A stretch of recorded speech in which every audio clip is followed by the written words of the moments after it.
Hello friends, today we are going to analyze a very recent match of Magnus Carlsen which he has played in Invitational chess tournament against Ian Nepo. Um, so this match may go into the history books as Magnus Carlsen lost this match in just 7 moves.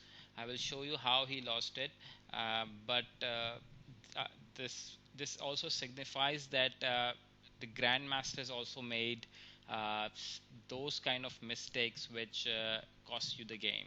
So let's start the game. Magnus Carlsen was playing with white and he started with e4, c5 from Ian Nepo. So that's Sicilian defense. Knight to f3, d6, and then d4, where c takes d4, knight takes d4, and knight to f6. Um, so that's very common standard Sicilian defense opening, and that's how you usually play. Here the main move against the knight f6 is knight to c3, but here Magnus Carlsen played bishop to c4.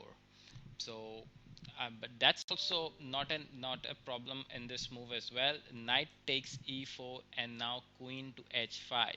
So the idea of playing queen to h5 is you are Magnus Carlsen is attacking onto this weak f7 pawn, and since this pawn is pinned from the queen, so there are the possibilities of playing knight to e6 or bishop to e6 are all are all possible.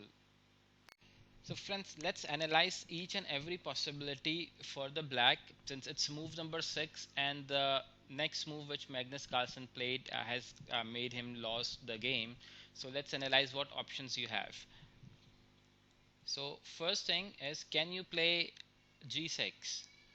No, you cannot play g6 because then queen to d5 will come, and then you will be the pawn at f7 is hanging.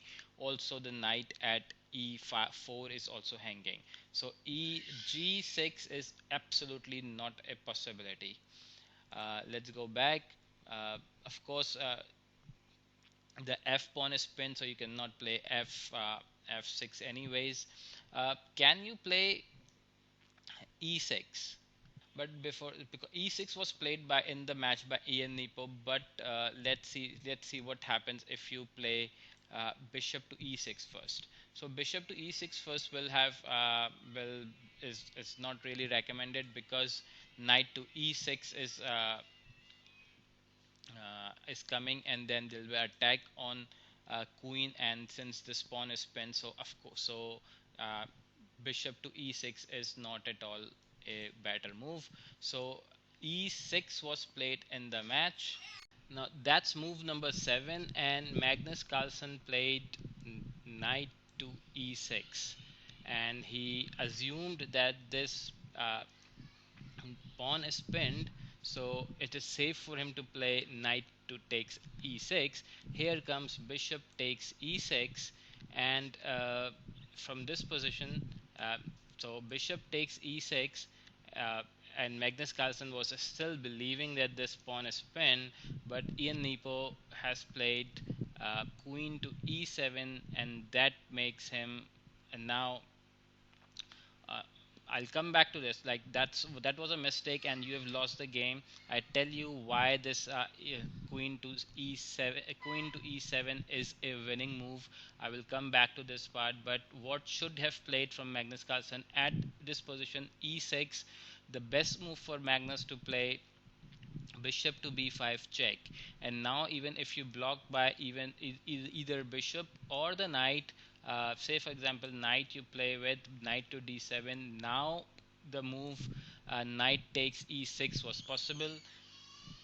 So as this pawn is pinned, but now black can play knight to f6, so the queen trades are being offered. Say for example, knight takes the queen, knight takes d8, and here knight takes h5, but now bishop to d7 was possible, and after bishop takes d7, uh, either you can take bishop takes d7, then the knight can be escaped from knight to b7, or even if you from this position,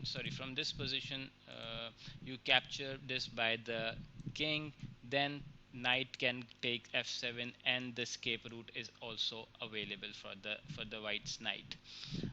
Anyways, let's go back. So but Magnus played, as I explained earlier, Magnus has played knight to e6, and then bishop takes e6 and bishop takes e6. uh, the Ian Nepo played queen to e7, and now from this position, what you should play, say if you try to save your bishop, say bishop goes back to b3, but now the discovered check is coming and you can lose the queen, say for example knight to g3, it's a check, and the queen is being lost.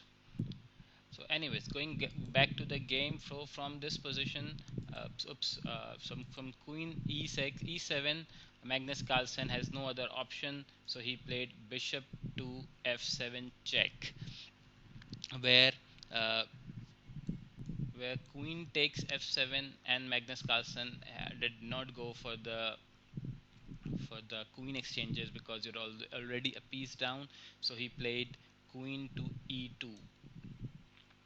Now queen e7 again, and white castled, knight to f6, oops sorry, and knight to f6. So again queen exchanges were offered, but bishop to e3 was played, knight to c6 and knight to c3, and now d5. So idea is to again fork the bishop and the knight, uh, and but so queen to f3 first, and white has long castled it.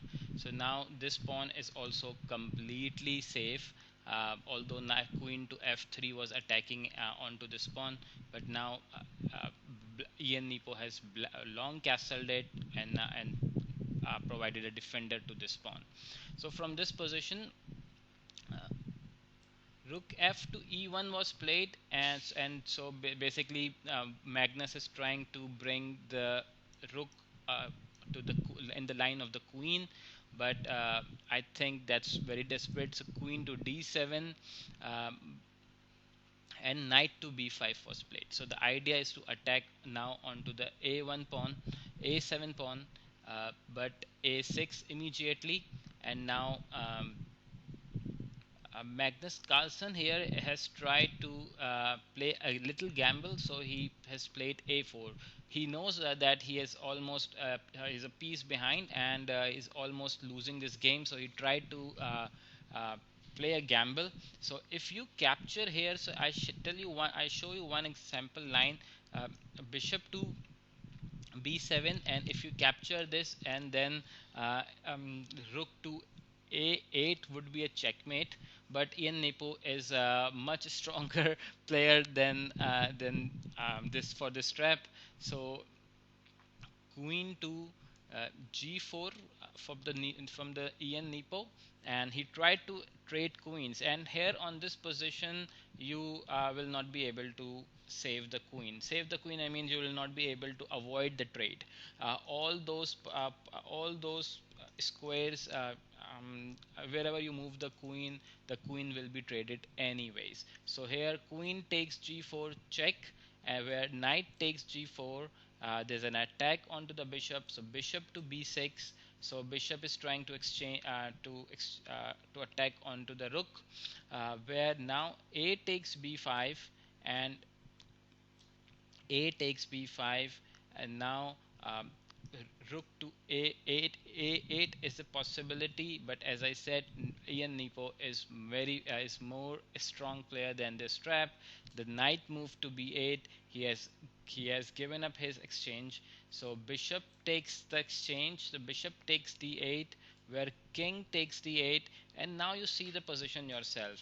Against a rook, uh, black has black has three minor pieces, and that's completely winning. So, but here again, h3 was played. Magnus has not. That's one of the game which I would really say Magnus has not given up so early, easily. h3 was played, and now knight moved to f6. Rook to a7 was played. So the point is to win this rook. King to c7.